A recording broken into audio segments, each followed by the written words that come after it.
बिस्मिल्लाहिर्रहमानिर्रहीम। हज़रत अब्दुल मुत्तलिब के लिए काबा के साए में एक कालीन बिछाया जाता था। वो उस पर बैठा करते थे। उनका एहतराम इस कदर था कि कोई और उस कालीन पर नहीं बैठता था। चनाचे उनके बेटे और कुरैश के सरदार उस कालीन के चारों तरफ बैठते थे, लेकिन रसूलुल्लाह सल्लल्लाहु अलैहि वसल्लम वहाँ तशरीफ़ लाते तो सीधे उस कालीन पर जा बैठते।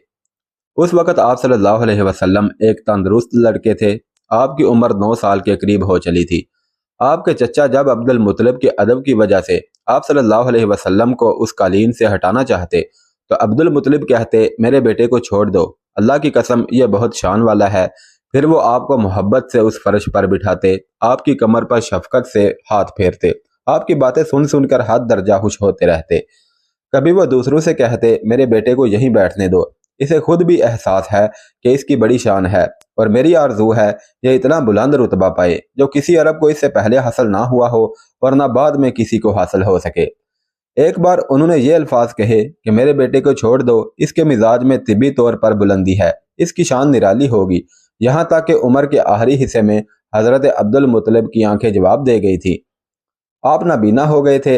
ऐसी हालत में एक रोज़ वो इस कालीन पर बैठे थे कि आप सल्लल्लाहु अलैहि वसल्लम तशरीफ़ लाए और सीधे उस कालीन पर जा पहुंचे। एक शख्स ने आपको कालीन से खींच लिया। इस पर आप रोने लगे। आपके रोने की आवाज़ सुनकर अब्दुल मुत्तलिब बेचैन हुए और बोले, मेरा बेटा क्यों रो रहा है? आपके कालीन पर बैठना चाहता है, हमने इसे कालीन से उतार दिया है। यह सुनकर अब्दुल मुत्तलिब ने कहा, मेरे बेटे को कालीन पर ही बिठा दो, ये अपना रुतबा पहचानता है। मेरी दुआ है कि ये उस रुतबे को पहुंचे जो इससे पहले किसी अरब को ना मिला हो और उसके बाद किसी को ना मिले। उसके बाद फिर किसी ने आपको कालीन पर बैठने से नहीं रोका। एक रोज़ बनु मदलज के कुछ लोग हज़रत अब्दुल मुत्तलिब से मिलने के लिए आए। उनके पास उस वक़्त आप सल्लल्लाहु अलैहि वसल्लम भी तशरीफ़ फरमा थे। बनु मदलज के लोगों ने आपको देखा। ये लोग क्याफा शनास थे। आदमी का चेहरा देखकर उसके मुस्तकबिल के बारे में अंदाजे बयान करते थे। उन्होंने हज़रत अब्दुल मुत्तलिब से कहा, इस बच्चे की हिफाजत करें, इसलिए कि मुकाम इब्राहीम पर जो हज़रत इब्राहीम के कदम का निशान है, इस बच्चे के पाँव का निशान बिल्कुल उस निशान से मिलता जुलता है। इस कदर मुशाबहत हमने किसी और के पाँव के निशान में नहीं देखी। हमारा ख्याल है यह बच्चा निराली शान का मालिक होगा, इसलिए इसकी हिफाजत करें। मुकाम इब्राहीम खाना काबा में वो पत्थर है जिस पर हज़रत इब्राहीम काबा की तामीर के वक़्त खड़े हुए थे। मुआवजे के तौर पर इस पत्थर पर इब्राहीम अलैहिस्सलाम के पैरों के निशान पड़ गए थे और लोग इस पत्थर की ज़ियारत करते थे। यही मुकाम इब्राहीम है। क्योंकि आप हज़रत इब्राहीम अलैहिस्सलाम की नस्ल से हैं, इसलिए उनके पाँव की मुशाबहत आप सल्लल्लाहु अलैहि वसल्लम में होना कुदरती बात थी। एक रोज़ हज़रत अब्दुल मुत्तलिब खाना काबा में हजर अस्वद के पास बैठे हुए थे। ऐसे में उनके पास नजरान के ईसाई आ गए। उनमें एक पादरी भी था। उस पादरी ने हज़रत अब्दुल मुत्तलिब से कहा, हमारी किताबों में एक ऐसे नबी की अलामात हैं जो इस्माइल की औलाद में होना बाकी है। ये शहर उसकी जाए पैदाइश होगा, उसकी ये निशानियाँ होंगी। अभी ये बात हो रही थी कि कोई शख्स आप सल्लल्लाहु अलैहि वसल्लम को लेकर वहां आ पहुंचा। पादरी की नज़र जो ही आप पर पड़ी वो चौंक उठा। आपकी आंखों, कमर और पैरों को देखकर वो चिल्ला उठा, वो नबी यही हैं, ये तुम्हारे क्या लगते हैं? अब्दुल मुत्तलिब बोले, ये मेरे बेटे हैं। इस पर वो पादरी बोला, ओ तब ये वो नहीं, इसलिए कि हमारी किताबों में लिखा है कि इसके वालिद का इंतकाल उसकी पैदाइश से पहले हो जाएगा। यह सुनकर अब्दुल मुत्तलिब बोले, ये दरअसल मेरा पोता है। इसके बाप का इंतकाल उस वक़्त हो गया था जब ये पैदा भी नहीं हुआ था। इस पर पादरी बोला, हाँ ये बात हुई ना, आप इसकी पूरी तरह हिफाजत करें।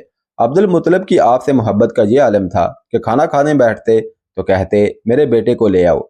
आप तशरीफ़ लाते तो अब्दुल मुत्तलिब आपको अपने पास बिठाते और आपको अपने साथ खिलाते।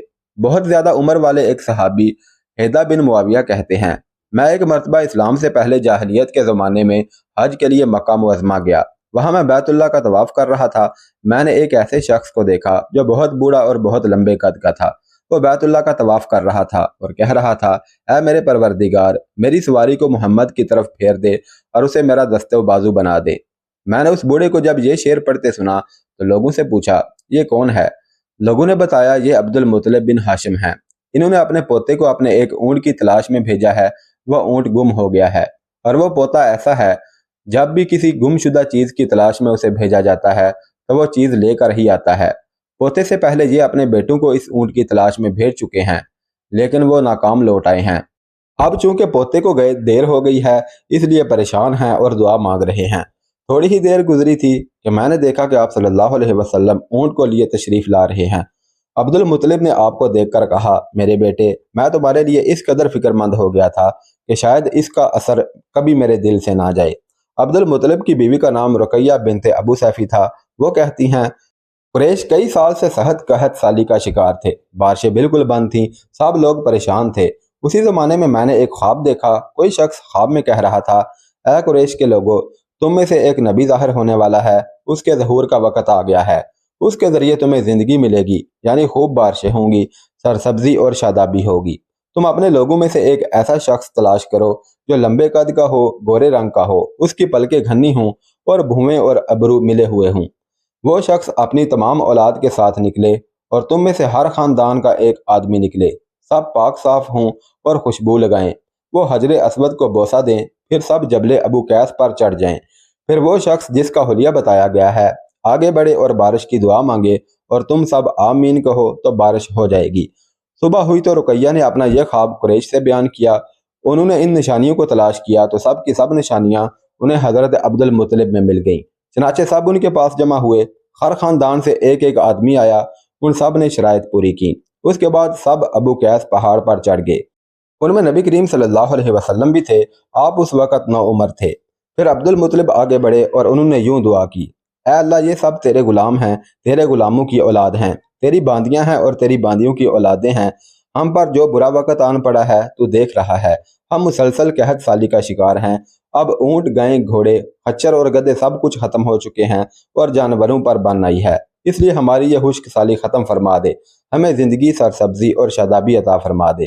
ابھی یہ دعا مانگ ہی رہے تھے کہ بارش شروع ہو گئی، وادیاں پانی سے بھر گئیں، لیکن اس بارش میں ایک بہت عجیب بات ہوئی، اور وہ عجیب بات یہ تھی کہ قریش کو یہ سیرابی ضرور حاصل ہوئی، مگر یہ بارش قبیلہ قیس اور قبیلہ مضر کی قریبی بستیوں میں بالکل نہ ہوئی۔ اب لوگ بہت حیران ہوئے کہ یہ کیا بات ہوئی، ایک قبیلے پر بارش اور آس پاس کے سب قبیلے بارش سے محروم۔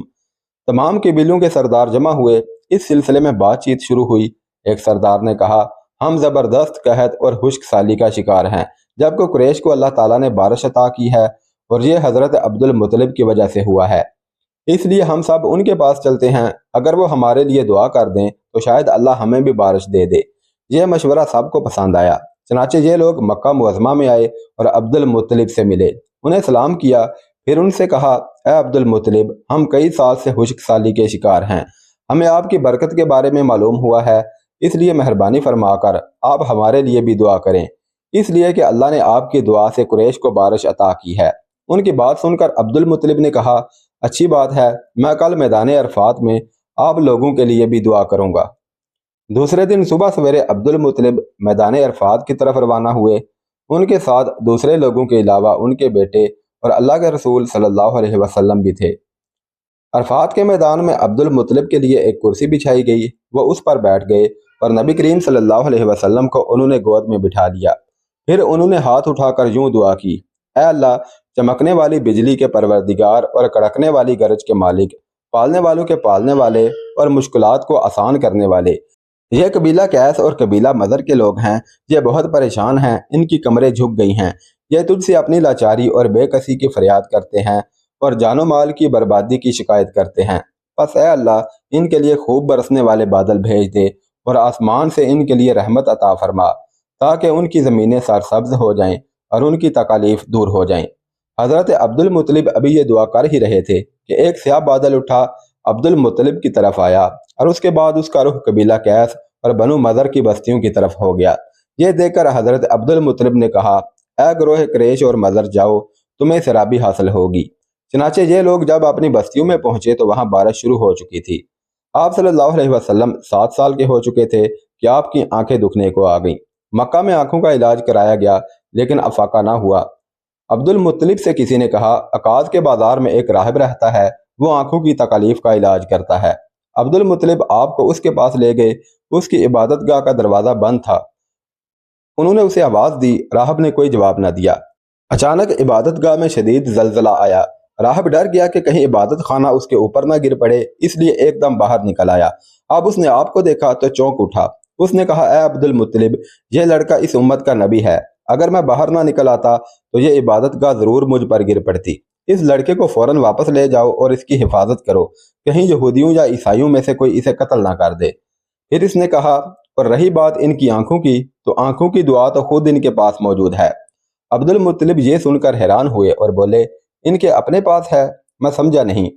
हाँ, इनका लुआबे दहन इनकी आंखों में लगाएं, राहब ने कहा। चनाचे उन्होंने ऐसा ही किया और आंखें फौरन ठीक हो गईं। पुरानी आसमानी किताबों में आप सल्लल्लाहु अलैहि वसल्लम की बहुत सी निशानियां लिखी हुई थी। उसकी तफसील बहुत दिलचस्प है। यमन में एक कबीला खमीर था। वहाँ एक शख्स सैफ बिन यज़न था। वो सैफ हमीरी कहलाता था। किसी ज़माने में उसके बाप दादा उस मुल्क पर हुकूमत करते थे, लेकिन फिर हबशियों ने यमन पर हमला किया और उस पर कब्जा कर लिया। वहाँ हबशियों की हुकूमत हो गई। 70 साल तक यमन हबशियों के कब्जे में रहा। जब सैफ बड़ा हुआ तो उसके अंदर अपने बाप दादा का मुल्क आज़ाद कराने की उमंग पैदा हुई। चनाचे उसने एक फ़ौज तैयार की। उस फ़ौज के ज़रिए हबशियों पर हमला किया और उन्हें यमन से भगा दिया। इस तरह वो बाप दादा के मुल्क को आज़ाद कराने में कामयाब हो गया और वहाँ का बादशाह बन गया। यह यमन अरब का इलाका था। जब उस पर हबशियों ने कब्जा किया था तो अरबों को बहुत अफसोस हुआ। 70 साल बाद जब यमन के लोगों ने हबशियों को निकाल बाहर किया तो अरबों को बहुत खुशी हुई। उनकी खुशी की एक वजह तो ये थी कि उन्हीं हबशियों ने अबरा के साथ मक्का पर चढ़ाई की थी। चारों तरफ से अरबों के वफ्द सैफ को मुबारकबाद देने के लिए आने लगे। कुरैश का भी एक वफ्द मुबारक देने के लिए गया। उस वफ्द के सरदार हजरत अब्दुल मुत्तलिब थे। यह वफ्द जब यमन पहुंचा तो सैफ अपने महल में था। उसके सर पर ताज था, सामने तलवार रखी थी और हमीरी सरदार उसके दाएं बाएं बैठे थे। सैफ को कुरैश के वफ्द की आमद के बारे में बताया गया। उसे यह भी बताया गया कि ये लोग किस रुतबे के हैं। उसने उन लोगों को आने की इजाज़त दे दी। यह वफ्द दरबार में पहुंचा। हजरत अब्दुल मुत्तलिब आगे बढ़कर उसके सामने जा खड़े हुए। उन्होंने बात करने की इजाज़त चाही तो सैफ ने कहा, अगर तुम बादशाहों के सामने बोलने के आदाब से वाकिफ हो तो हमारी तरफ से इजाज़त है। तब हजरत अब्दुल मुत्तलिब ने कहा, ए बादशाह, हम काबा के खादिम हैं, अल्लाह के घर के मुहाफिज हैं। हम आपको मुबारकबाद देने आए हैं। यमन पर हबशी हुकूमत हमारे लिए भी बोझ बनी हुई थी। आपको मुबारक हो। आपके इस कारनामे से आपके बुजुर्गों को भी इज्जत मिलेगी और आने वाली नस्लों को भी वकार हासिल होगा। सैफ उनके अल्फाज सुनकर बहुत खुश हुआ। बेख्तियार बोल उठा, ए शख्स, तुम कौन हो? क्या नाम है तुम्हारा? उन्होंने कहा, मेरा नाम अब्दुल मुत्तलिब बिन हाशिम है। सैफ ने हाशिम का नाम सुनकर कहा, तब तो तुम हमारी बहन के लड़के हो। अब्दुल मुत्तलिब की वालदा मदीने के कबीले हिजरज की थी और हिजरज का कबीला दरअसल यमन का था। इसलिए सैफ ने हाशिम का नाम सुनकर कहा, तब तो तुम हमारी बहन के लड़के हो। फिर उसने कहा, हम आप सबको खुशामदीद कहते हैं, आपके जज्बात की कदर करते हैं। उसके बाद कुरैश के वफ्द को सरकारी मेहमान खाने में ठहरा दिया गया। उनकी खूब खातर मदारत की गई, यहाँ तक कि एक माह गुजर गया। एक माह की मेहमान नवाजी के बाद सैफ ने उन्हें बुलाया और अब्दुल मुत्तलिब को अपने पास बुलाकर उसने कहा, ए अब्दुल मुत्तलिब, मैं अपने इल्म के पोशीदा राजों में से एक राज तुम्हें बता रहा हूँ। तुम्हारे अलावा कोई और होता तो मैं हरगिज ना बताता। तुम इस राज को उस वक़्त तक राज ही रखना जब तक कि खुद अल्लाह ताला इस राज को जाहिर ना फरमा दे। हमारे पास एक पोशीदा किताब है। वो पोशीदा राजों का एक खजाना है। हम दूसरों से इसको छुपा कर रखते हैं। मैंने इस किताब में एक बहुत अजीम शान खबर और एक बड़े खतरे के बारे में पढ़ लिया है, और वो आपके बारे में है। हजरत अब्दुल मुत्तलिब ये बातें सुनकर हद दर्जे हैरत ज़दा हुए और पुकार उठे, मैं समझा नहीं, आप कहना क्या चाहते हैं? सुनो अब्दुल मुत्तलिब, सैफ ने कहा, जब तहामा की वादी यानी मक्का में ऐसा बच्चा पैदा हो जिसके दोनों कंधों के दरमियान बालों का गुच्छा यानी मोहरे नबूवत हो, तो उसे इमामत और सरदारी हासिल होगी और उसकी वजह से तुम्हें क़यामत तक के लिए एजाज़ मिलेगा, इज़्ज़त मिलेगी। हजरत अब्दुल मुत्तलिब ने यह सुनकर कहा, ए बादशाह, अल्लाह करे आपको भी ऐसी खुशबख्ती मुयस्सर आए। आपकी हैबत मुझे रोक रही है, वरना मैं आपसे पूछता कि उस बच्चे का ज़माना कब होगा। बादशाह ने जवाब में कहा, यही उसका ज़माना है। वो इसी ज़माने में पैदा होगा या पैदा हो चुका है। उसका नाम मोहम्मद होगा। उसकी वालदा का इंतकाल हो जाएगा। उसके दादा और चचा उसकी परवरिश करेंगे। हम भी उसके आरज़ूमंद हैं कि वो बच्चा हमारे यहाँ पैदा हो। अल्लाह ताला उसे खुलेआम ज़ाहिर फरमाएगा और उसके लिए हम में से यानी मदीना के कबीले हिजरज में से उस नबी के मददगार बनाएगा। उनके ज़रिए उस नबी के ख़ानदान और कबीले वालों को इज़्ज़त हासिल होगी और उनके ज़रिए उसके दुश्मनों को ज़िल्लत मिलेगी और उनके ज़रिए वो तमाम लोगों से मुकाबला करेगा और उनके ज़रिए ज़मीन के अहम इलाके फ़तह हो जाएंगे। वो नबी रहमान की इबादत करेगा, शैतान को धमकाएगा, आतश कदों को ठंडा करेगा यानी आग के पुजारियों को मिटाएगा, बुतों को तोड़ डालेगा। उसकी हर बात आखिरी फरमान होगी। उसके अहकामात इंसाफ वाले होंगे। वो नेक कामों का हुक्म देगा और ख़ुद भी उन पर अमल करेगा। बुराइयों से रोकेगा, उनको मिटा डालेगा। हजरत अब्दुल मुतलिब ने सैफ बिन यज़न को दुआ दी और फिर कहा, कुछ और तफसील बयान करें। सैफ ने कहा, बात ढकी छुपी है और अलामतें पोशीदा हैं, मगर ए अब्दुल मुतलिब, इसमें शुबा नहीं कि तुम उसके दादा हो। अब्दुल मुतलिब ये सुनकर फौरन सजदे में गिर गए और फिर सैफ ने उनसे कहा, अपना सर उठाओ, अपनी पेशानी ऊंची करो और मुझे बताओ, जो कुछ मैंने तुमसे कहा है, क्या तुमने उनमें से कोई अलामत अपने यहाँ देखी है? इस पर अब्दुल मुतलिब ने कहा, हाँ, मेरा एक बेटा था, मैं उसे बहुत चाहता था। मैंने एक शरीफ और मुअज़्ज़ज़ लड़की आमना बिनते वहब अब्द मनाफ से उसकी शादी कर दी। वो मेरी कौम के इंतहाई बाइज़्ज़त ख़ानदान से थी। उससे मेरे बेटे के यहाँ एक लड़का पैदा हुआ, मैंने उसका नाम मोहम्मद रखा। उस बच्चे का बाप और माँ दोनों फौत हो चुके हैं। अब मैं और उसका चचा अबू तालब उसकी देखभाल करते हैं। अब सैफ ने उनसे कहा, मैंने तुम्हें जो कुछ बताया है वो वाक़या इसी तरह है। अब तुम अपने पोते की हिफाजत करो, इसे यहूदियों से बचाए रखो, इसलिए कि वो इसके दुश्मन हैं। ये और बात है कि अल्लाह ताला हरगिज़ उन लोगों को उन पर काबू नहीं पाने देगा, और मैंने जो कुछ आपको बताया है इसका अपने कबीले वालों से जिक्र ना करना। मुझे डर है कि इन बातों की वजह से उन लोगों में हसद और जलन ना पैदा हो जाए। ये लोग सोच सकते हैं कि यह इज्जत और बुलंदी आखिर उन्हें क्यों मिलने वाली है। ये लोग उनके रास्ते में रुकावटें खड़ी करेंगे। अगर ये लोग उस वक्त तक जिंदा ना रहे तो उनकी औलादें ये काम करेंगी। अगर मुझे ये मालूम ना होता कि इस नबी के ज़हूर से पहले ही मौत मुझे आ लेगी तो मैं अपने ऊँटों और काफिले के साथ रवाना होता और उनकी सुल्तनत के मरकज़ यसरब पहुँचता, क्योंकि मैं इस किताब में यह बात पाता हूँ कि शहर यसरब उनकी सुल्तनत का मरकज़ होगा, उनकी ताकत का सरचश्मा होगा, उनकी मदद और नुसरत का ठिकाना होगा और उनकी वफ़ात की जगह होगी, और उन्हें दफन भी यहीं किया जाएगा। हमारी किताब पिछले अलूम से भरी पड़ी है। मुझे पता है अगर मैं इसी वक्त उनकी अजमत का ऐलान करूं तो खुद उनके लिए और मेरे लिए खतरात पैदा हो जाएंगे। यह डर ना होता तो मैं इसी वक्त उनके बारे में ये तमाम बातें सबको बता देता, अरबों के सामने उनकी सरबुलंदी और ऊंचे रुतबे की दास्तानें सुना देता। लेकिन मैंने ये राज तुम्हें बताया है, तुम्हारे साथियों में से किसी को भी नहीं बताया। इसके बाद उसने हजरत अब्दुल मुतलिब के साथियों को बुलाया। उनमें से हर एक को 10 हबशी गुलाम, 10 हबशी बांदियां, धारीदार यमनी चादरें, बड़ी मिकदार में सोना चांदी, 100 ऊंट और अंबर के भरे डब्बे दिए। फिर हजरत अब्दुल मुतलिब को उससे 10 गुना ज्यादा दिया और बोला, साल गुजरने पर मेरे पास उनकी खबर लेकर आना और उनके हालात बताना। साल गुजरने से पहले ही उस बादशाह का इंतकाल हो गया। अब्दुल मुतलिब अक्सर उस बादशाह का जिक्र किया करते थे। आप सल्लल्लाहु अलैहि वसल्लम की उम्र 8 साल की हुई तो अब्दुल मुतलिब का इंतकाल हो गया। इस तरह एक अजीम सरपरस्त का साथ छूट गया। उस वक़्त अब्दुल मुतलिब की उम्र 95 साल थी। तारीख की बाद किताबों में उनकी उम्र इससे भी ज़्यादा लिखी है। जिस वक़्त अब्दुल मुतलिब का इंतकाल हुआ, आप सल्लल्लाहु अलैहि वसल्लम उनकी चारपाई के पास मौजूद थे। आप रोने लगे। अब्दुल मुतलिब को अजोन के मुकाम पर उनके दादा कसई के पास दफन किया गया। मरने से पहले उन्होंने नबी करीम सल्लल्लाहु अलैहि वसल्लम को अपने बेटे अबू तालिब के हवाले किया।